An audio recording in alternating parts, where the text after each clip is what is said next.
நம்ம Ashwin sweets and snacks export பண்றதுக்கு 7373041434 மற்றும் www.ashwinsweets.com கான்டாக்ட் பண்ணுங்க. தென்கிழக்கு வங்கக்கடலில் மோன்தா தீவிர புயலாக வலுப்பெற்றுள்ள நிலையில் சென்னை மெரினா பட்டினப்பாக்கம் கடல் பகுதிகள் கடும் சீற்றத்துடன் காணப்படுகிறது. காற்றின் வேகமும் சற்று அதிகரித்து காணப்படும் நிலையில் கொந்தளிப்புடன் கடல் அலைகள் எழும்புகின்றன. இது தொடர்பான கூடுதல் விவரங்களோடு நேரலையில் இணைகிறார் எமது செய்தியாளர் ரேவதி. அவரிடம் பேசலாம். வணக்கம் ரேவதி. கடல் அந்த பகுதியில் எப்படி காணப்படுகிறது? பொதுமக்கள் பாதுகாப்பாக இருக்கிறார்களா? விவரங்கள். பரிதா, வணக்கம். தென்மேற்கு மற்றும் அதனை ஒட்டிய தென்கிழக்கு வங்கக்கடல் பகுதிகளில் உருவான காற்றழுத்த தாழ்வு பகுதி நேற்று முன்தினம் இரவு புயலாக வலுப்பெற்று இன்று காலை தீவிர புயலாக, அதாவது மோன்தா தீவிர புயலாக வலுப்பெற்றிருக்கிறது. இந்த புயல் சென்னையை விட்டு சற்று விலகி இருந்தாலும் கூட சென்னையின் கடற்கரையோர பகுதிகளில், அதாவது வட தமிழக பகுதிகளின் பல்வேறு மாவட்டங்களில் மழைக்கான வாய்ப்பு இருக்கும் என்று தெரிவிக்கப்பட்டிருக்கிறது. குறிப்பாக பல்வேறு இடங்களில் கடற்பகுதிகளில் கடல் சீற்றத்துடன் காணப்படுவதையும் பார்க்க முடிகிறது.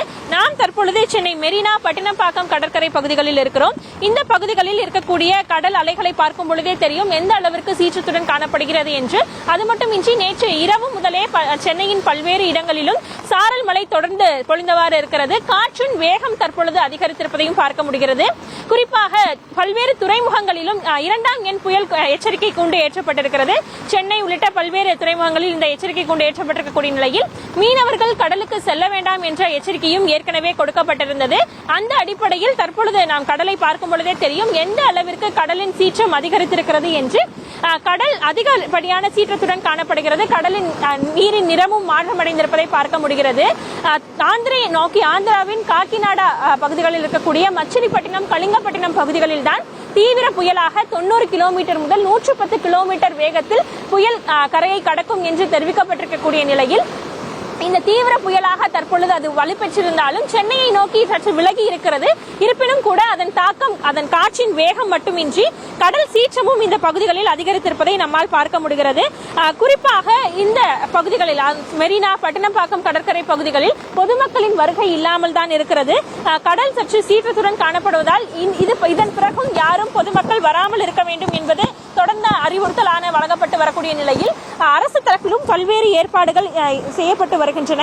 குறிப்பாக வரக்கூடிய நேரங்களில் சென்னை, திருவள்ளூர், காஞ்சிபுரம், செங்கல்பட்டு உள்ளிட்ட பல்வேறு மாவட்டங்களில் மழைக்கான வாய்ப்பு அதிகம் இருக்கும் என்று தெரிவிக்கப்பட்டிருக்கக்கூடிய நிலையிலும் ஆந்திரா நோக்கிதான் இந்த புயல் கரையை கடக்க இருப்பதன் காரணமாக சென்னை உள்ளிட்ட பகுதிகளில் பெரிய அளவிலான தாக்கம் இல்லாமல் இருந்தாலும் மழையின் அளவு தொடர்ந்து இருந்து கொண்டிருக்கும் என்றும் காற்றின் அளவும் இதுபோன்ற கடல் சீற்றமும் தொடர்ந்து இருக்கும் என்று வானிலை ஆய்வு மையம் தெரிவித்திருக்கிறது.